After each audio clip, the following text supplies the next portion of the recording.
Ayun mga idol, no? So magbibigay na naman tayo ng idea doon sa mga mahilig mangulikot, no?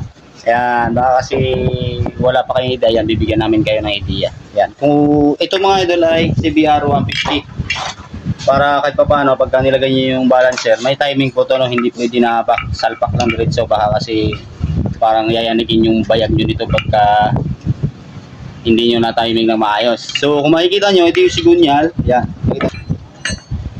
Ito rin may tuldok din, yung pinaka-balancer niya. Pero sa tuldok niya, mayroong tatlo, no? Ayan o, 1, 2, 3. So dito nyo lang itatapat sa pinakahuli. Paglagay ganito, tatapat nyo muna siya. Ayan o, para may idea, no? Ayan, tatapat nyo muna siya dyan. Yun, tapat na yan. Tapos lalagay nyo siya dito. Okay, para hindi kayo magka-problema nito.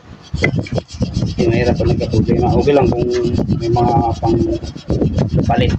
Yan. Yo! Yan o, basta magkatapat to.